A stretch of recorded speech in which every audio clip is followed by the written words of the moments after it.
हरिओम. आज बुधवार 9 जुलै 2025. सद्गुरू ब्रह्मचैतन्य गोंदवलेकर महाराज यांच्या प्रवचनाचा आजचा हा भाग. नाम घेण्याचा निश्चय करावा. ऐकूया त्यांचे विचार. जे दृश्य असतं ते आज ना उद्या नाश पावणार. दृश्य हे स्वतंत्र नसतं, भगवंताच्या अधीन असतं, आणि म्हणून जगात जी जी गोष्ट घडते ती भगवंताच्या इच्छेनेच घडते हे आपण ओळखावं. आपला देह दृश्यच आहे आणि त्याला चालवणारा भगवंत देहात आहे. त्याच्या अनुसंधानात राहण्याचा आपला प्रयत्न पाहिजे. हे अनुसंधान राहणं भगवंताच्या नामाने साधतं. आणि म्हणून तुम्ही सर्वांनी नाम घेण्याचा निश्चय करावा. आपलं चित्त नामामध्ये गुंतलं म्हणजे देहाला प्रारब्धाच्या स्वाधीन करता येतं. ही युक्ती ज्याला साधली त्याला सुखदुःखाची बाधा सोडली नाही.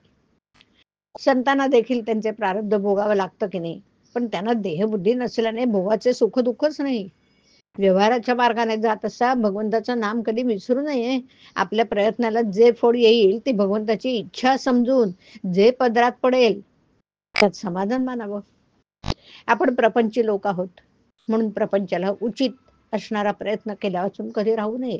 पण प्रपंच हेच आपलं सर्वस्व आहे असं न समजता त्यामध्ये भगवंताला विसरू नये.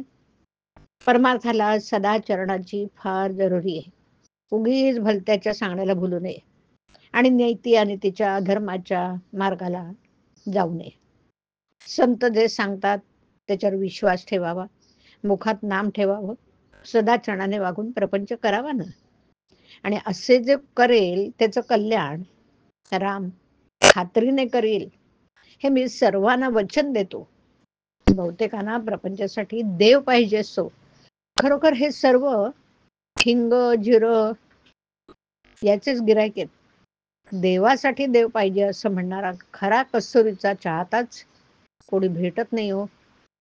जो बरा होणार नाही अशा रोग्याला बरा करतो तो खरा डॉक्टर खरा.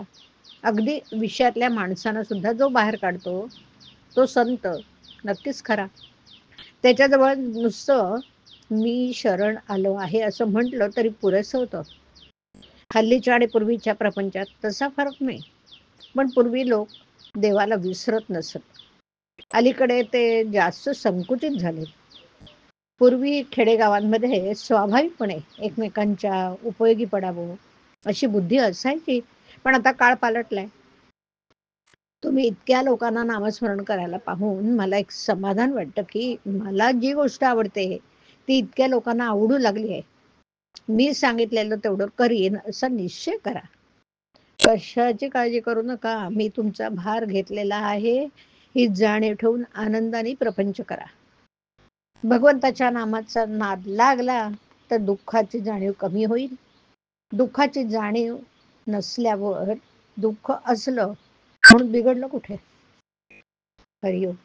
हरिओम तत्सत. हरिओम.